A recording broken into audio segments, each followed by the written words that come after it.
Hey y'all, I just got back from vacation and before I left I had worked on this beach coat and I was working on the whole ensemble that Dorothy wore in Gentlemen Prefer Blondes, this one.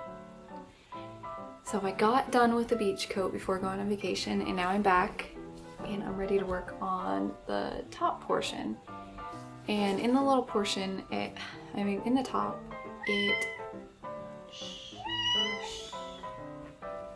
it has like this over the bust. I'm just gonna zoom in right there. I don't know how to describe that at all. So it has that. And in the last video I said I was pretty sure I was just gonna do this because it gave you the same kind of idea. In reality, it is not at all the same. And then I remembered Simplicity's 1950s repro patterns. It was just a little bustier type top, and it's actually this one. And that it looked pretty similar to Dorothy's. I can't get anything to focus today, so my apologies.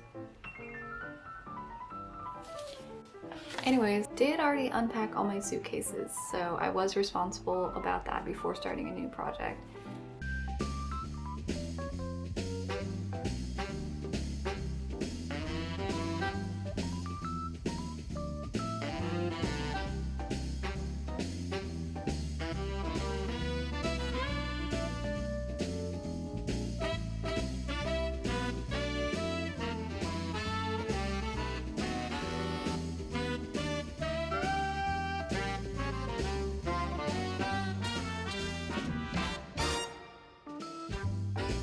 Since I'm using all black fabric for this, it's a little difficult to see anything, but I have sewn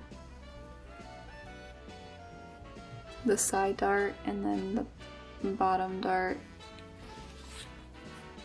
and there's another piece that looks like this. And what I'm going to do is I'm going to ease it in here and attach it to the top of the bust. Well, that's really not, you really cannot see anything. But basically it'll make a little flap up top. And then from there you'll just put the two cup pieces together and attach the bottom band.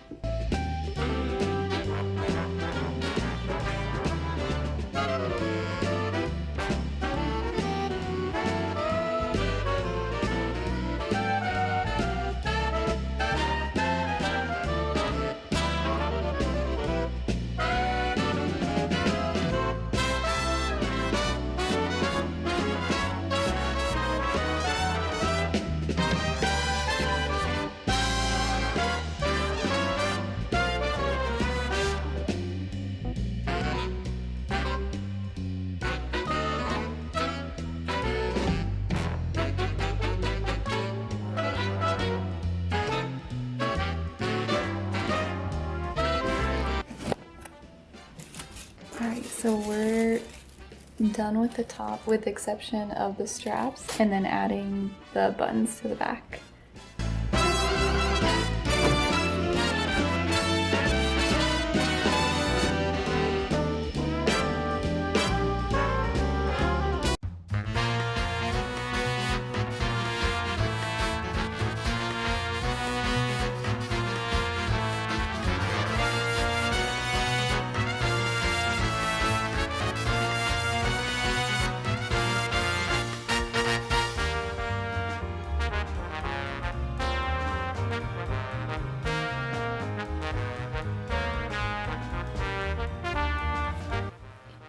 So that's part 2 of making Dorothy's outfit from Gentlemen Prefer Blondes. I'm not going to make any specific shorts or bathing suit bottoms for this outfit. I think these two pieces I could mix and match with many different things. And that's kind of what I'm going for. Even though I am recreating a costume or something from a specific movie, I am much more likely to wear it if they're individual pieces that I can just mix together and throw on with whatever.